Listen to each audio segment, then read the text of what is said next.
All right, let's dive in. Today we're tackling something I think everyone struggles with at some point. Budgeting. Definitely a common challenge. But we're not just skimming the surface this time. We really want to understand not just what a budget is, like the definition, but how to make one that actually works for you. The how-to is key. Exactly. And to guide us, we've got a great resource, The Ultimate Guide to Budgeting for Beginners by Lynette.Windhorst. Sounds like a good one. It is. It's packed with useful tips. Like, did you know there can be psychological benefits to budgeting? Oh, interesting. I'm all ears. Yeah, apparently it can actually reduce stress. Plus, we'll be looking at this whole 50-30-20 method everyone's talking about. That one's a classic for a reason. Okay, so let's jump right in. For someone completely new to budgeting, how would you explain what a budget actually is? Well, at its core, a budget is simply a financial plan. It's like a roadmap for your money. Okay, a roadmap. I like that. Yeah, so you're mapping out where your money comes from, your income, and then where it's going, your spending. Yeah. And usually you do this over a set period, like a month. But the real magic of budgeting happens when you actually start to understand your spending habits. So it's not just about restricting yourself. No, not at all. It's more about having awareness. Yeah. And then you can make conscious choices about your money. It's about having control. Control, yeah, that makes a lot of sense. There is something about having a plan, any plan, that just makes you feel more in control. And speaking of control, this guide mentions a bunch of benefits to budgeting. Like, it can actually lead to less stress and a better chance of hitting those long-term goals. Absolutely. There's definitely a psychological side to budgeting. Right. When you have a plan, you tend to feel less anxious about money. You're not constantly wondering where it's all going, which can be a huge relief. That constant worry is the worst. It is. The guide emphasizes the importance of building an emergency fund and avoiding debt. Those two things really contribute to that sense of security and peace of mind. Oh, yeah, for sure. Having that safety net makes such a difference. Okay, so let's say you're convinced. You're ready to make a budget. Where do you even begin? What's step one? First things first, you got to know where your money's coming from. Makes sense. Yeah, so list out every source of income. Your salary, any side hustles, anything that brings in cash. Got it. So, income sorted, then comes everyone's favorite part, tracking expenses. That's the one. Apps, spreadsheets, the good old-fashioned notebook and pen, whatever works, right? Absolutely. Find a method that fits your style, something you can stick with. No judgment here. None at all. I think apps can be super helpful for people who are always on the go because they can sync with your bank accounts automatically. So convenient. Yeah, but some people really like the visual aspect of a spreadsheet or even just writing it down. It's really about what works for you. Totally. Okay, so you've tracked your income, you're diligently logging your expenses. What's the next step? This is where it gets interesting. Now you need to separate those expenses into needs versus wants. Ugh, the classic needs versus wants dilemma. It's a crucial distinction to make. So what are we talking about here? Okay, so needs are your non-negotiables, the essential things. Housing, food, transportation, utilities, things you absolutely can't live without. The must-haves. Exactly. And then we have the wants. Those are the things that definitely enhance your life. They're fun, but they're not strictly essential for survival. Okay, give us some examples. Sure. Things like that daily latte, eating out at restaurants, entertainment subscriptions, maybe the latest gadget. All fun, but not essential. I think we all have certain wants that feel like needs sometimes. It's a slippery slope. Oh, definitely. This step is all about honesty. Being honest with yourself and your spending habits, it can be pretty eye-opening for people. A reality check. All right, so far we've tracked income, listed our expenses, and then categorized everything as a need or a want. What happens next? Now it's time to pick a budgeting strategy. This is where you figure out how you're going to allocate your money. The strategy, the game plan. Exactly. And this guide really dives into the 50-30-20 method. That's the one where you allocate 50% of your income to needs, 30% to wants, and 20% to savings and debt repayment, right? You got it. It's a good starting point because it's a simple framework. It can help you get your spending in check and make sure you're saving for the future, but it's not a magic formula. It might not be perfect for everyone. Right, especially if you have, a lot of debt or a really low income. Exactly. It's not one size fits all. I'm guessing you're wondering if there are other methods out there. Well, yeah. What else is there? The guide also mentions zero-based budgeting. Okay, I've heard of that one. It sounds intense. It can be. It's a lot more detailed. You literally assign a specific purpose to every single dollar you earn. Every dollar has a job. Exactly. We'll dive into that more later, but for now, let's stick with the basics. What's the final step in this whole budget creation process? Okay, this one's important. It's the step people often forget. Review and adjust regularly. So it's not a set it and forget it kind of thing? Nope, not at all. Life changes. That it does. Your income can change, your expenses fluctuate, your goals might shift. You know, your budget needs to be flexible to adapt with you. Makes sense. You don't want your budget to be this rigid, restrictive thing that makes you miserable. Exactly. By checking in with your budget often, you can tweak things as needed and make sure you're still on track to hit your financial goals. Love it. Okay, we've nailed down the basic steps, but let's be honest, sometimes we need a little extra help to stay organized and on top of things. We all need support. Right. That's where those handy budgeting apps and tools come in. The guide mentions a few, like Mint, YNB, even good old Excel templates. There's so many options these days. It's kind of amazing, and they all have their own strengths and weaknesses. Yeah, tell us more about these tools. Well, Mint is great for getting a visual overview of your spending, and it also helps you track your net worth. YNB takes a more proactive approach, where you're assigning every dollar a job before you spend it. Yeah, and then for those spreadsheet lovers, those Excel templates give you total control, and you can customize everything to fit your exact needs. So it's like having a whole toolbox at your disposal. Exactly. Find the tools that work for you. I've personally played around with Mint and found it super user-friendly, especially for beginners. Have you experimented with any of these tools? I have.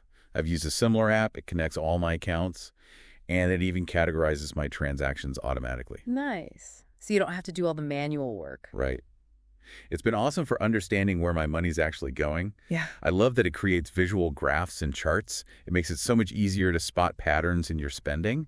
But honestly, the absolute best tool is whichever one you'll actually use consistently. So true. It's not about finding the fanciest, most expensive app. It's about what fits your life and keeps you engaged. And I totally agree. But even with all the right tools and the best intentions, we all make mistakes sometimes, right? Mistakes are inevitable, part of the process. Exactly. And the guide highlights some common budgeting traps that we can all learn from. Definitely good to learn from others' missteps. So we're talking about common budgeting mistakes. One of the biggest ones is trying to be too strict with your budget right off the bat. Yeah, going all in, cutting back on everything. Exactly.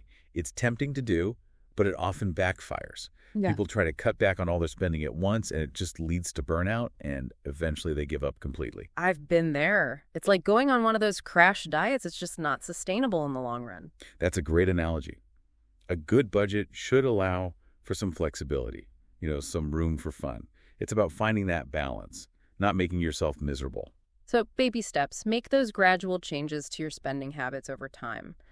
What are some other common pitfalls that people fall into? Another one is forgetting about those irregular expenses. Ooh, yes. The ones that don't happen every month. Exactly. Those costs that can really mess up your budget if you're not prepared. Because they always seem to pop up at the worst possible time, like when your car breaks down or you get hit with a surprise medical bill or the holidays roll around. All of those. The key is to anticipate them and actually work them into your budget. Okay, but how do you budget for things that are unpredictable? You can create a sinking fund. It's basically a separate savings account specifically for those irregular expenses. Ah, so you're putting money aside little by little. Exactly. Set aside a little each month so when that car repair bill comes or you need to buy holiday gifts, you've got the money ready to go and it won't totally derail your budget. I'm loving these practical tips. It's like building that financial cushion to soften the blow when those unexpected things happen. Any other big budgeting blunders that we should try to avoid? Let's see. One more that trips people up is not tracking their spending accurately. Oh, yeah. It's easy to underestimate how much you're actually spending when you're not paying attention. It happens to the best of us. Those little purchases here and there, they can add up so fast. It's scary how quickly it happens. It is. And this is where budgeting apps and tools can be lifesavers. They basically automate the tracking for you. No more excuses. Right. And then you get this clear picture of where your money is actually going. No guesswork needed. That's so helpful. All right, we've talked a lot about the practical side of budgeting, but we can't ignore the psychological aspect. It plays a big role. What are some of the mental and emotional hurdles that people face when it comes to budgeting? Well, Money can be a really emotionally charged topic for a lot of people. For sure. One common challenge is dealing with those negative emotions associated with money. Yeah, like shame, guilt, fear. Exactly. And for many people, budgeting gets tied up in those feelings. It feels like deprivation, restriction, like you're constantly saying no to yourself. Like you're punishing yourself. Right. It's so important to shift that mindset. Instead of viewing a budget as punishment, think of it as a tool that actually empowers you. I love that. It's about making choices that align with your values, choices that help you build the life you want. It's not about saying no to everything. It's about saying yes to the things that truly matter to you. It's about taking back control. Yes, it's about using your money to achieve your goals instead of letting it control you. And remember, you don't have to go through this alone. There are tons of resources out there to help. Support systems are key. Totally. You can talk to financial advisors, use budgeting apps, join online communities, even chat with friends or family members who are good with money. Right. Get that advice, that encouragement. Exactly. Don't be afraid to reach out for support. And one last thing I'll say, be kind to yourself throughout this process. Budgeting is a journey. Not a sprint. Right. It's not about being perfect. It's about progress. Love that. Okay, we've covered a lot of ground today. Everything from defining what a budget is to all those different methods, setting goals, staying motivated, and we even tackled some of those common budgeting pitfalls. I think we've given our listeners a great starting point to create their own budget plan. I agree. It's a great foundation to build on. And don't forget, we've been referencing Lynette.Windhorst's The Ultimate Guide to Budgeting for Beginners, which is available on her website at Lynette.Windhorst.com. Such a great resource. Highly recommend it. Okay, before we wrap up completely, what's one final piece of advice you'd give to our listeners who are ready to take action and start budgeting? Start small. Keep it simple. Exactly. Don't try to overhaul your entire financial life overnight. Focus on one habit at a time. Maybe you start by just tracking your expenses for a week. Or you try creating a simple budget using that 50-30-20 method. Or maybe you just pick one area where you can cut back on spending. One small change can make a big difference. It really can. The point is to build momentum and celebrate those small wins along the way. I love that. So it's not just about the end goal. It's about enjoying the journey. Right. Exactly. And remember, every journey, every financial journey starts with that first step. So take that step and see what happens. Such a good reminder. All right, that's it for this deep dive. Until next time, stay curious and keep on learning. All right, so those budgeting pitfalls. Yeah, those mistakes we all make. What are some of the big ones to watch out for? Well, one mistake is people trying to be too restrictive, too fast. Yeah, wanting to see those results immediately. Exactly, but they try to cut back on everything all at once, Yeah. and it just doesn't work long term. Yeah. It's like a crash diet for your finances. It usually just leads to burnout, and then they give up completely. I've totally been there. So it's more about finding that balance. Exactly. A good budget should have some flexibility, room for enjoying life. So start slow, make those gradual changes to your spending habits over time. Makes sense. What other common mistakes should we try to avoid? Forgetting about those irregular expenses, the ones that don't happen every month. Oh, right. The ones that always seem to catch you off guard. Exactly. Those costs that can really throw a wrench in your budget if you're not prepared. Because they always seem to pop up at the worst possible moment, like a car repair or a surprise medical bill or the holidays sneak up on you. All of those. The key is to actually anticipate these costs and include them in your budget somehow. Okay, but how do you budget for something you don't know is coming? You can create what's called a sinking fund. It's a separate savings account just for those irregular expenses. So basically, you're setting aside money each month, like a little emergency fund. Exactly. Yeah. Put a little away each month, and then when that car needs fixing or it's time for holiday shopping, you've got the cash ready to go. I love it. It's like having that financial safety net so those unexpected costs don't completely derail your budget. What other budgeting blunders should we keep an eye out for? Let's see. And another big one is not accurately tracking your spending. Oh, that's easy to do. It's amazing how quickly those small purchases can add up without you even realizing it. It's true. We've all been there. And those little expenses can make a huge difference in your budget. This is where budgeting apps and tools can be so helpful. Yeah, they take the guesswork out of it. Right. They could track everything for you automatically. Okay, so we've talked a lot about the practical side of budgeting, but there's a whole mental and emotional side to it too, right? Definitely. Money can be a very emotionally charged topic for a lot of people. For sure. What are some of the mental hurdles people face when trying to budget? One common challenge is dealing with all the negative emotions that come up around money. Guilt, fear, shame, that kind of thing. Exactly. For many people, budgeting gets tangled up with all of those negative feelings. It starts to feel like deprivation, like restriction, like you're constantly denying yourself things. Yeah, it can feel like punishment. It can. And that's why it's so important to reframe how you think about budgeting. Think of it as a tool that empowers you to make choices that match your values, choices that help you build the life you want. Okay, I like that. So it's not about saying no to everything. It's about saying yes to the things that truly matter to you. Exactly. It's about using your money to achieve your goals instead of letting your money control you. And remember, you don't have to figure all this out on your own. There's help out there. Yeah, having that support system can make a huge difference. It does. You can talk to financial advisors, use budgeting apps, connect with people in online communities, even just chat with friends or family members who are good with their finances. Getting advice from people you trust, yeah, that's so helpful. It is. Don't be afraid to reach out and get the support you need. And one final piece of advice, be kind to yourself. Self-compassion is key. Budgeting is a journey, not a race to the finish line. It's a marathon, not a sprint. Exactly. There are going to be setbacks along the way. You might make some mistakes, but that's okay. It's about learning from those experiences and keeping moving forward. Love that. It's about progress, not perfection. Well, we've covered so much today. We've defined what a budget is, explored all those different methods, talked about setting goals, staying motivated, and even addressed all those common budgeting mistakes. I feel like we've given our listeners a fantastic foundation for creating their own personalized budgeting plan. I agree. And remember, we've been referencing Lynette.Windhorst, the ultimate guide to budgeting for beginners. You can find it on her website, Lynette.Windhorst.com.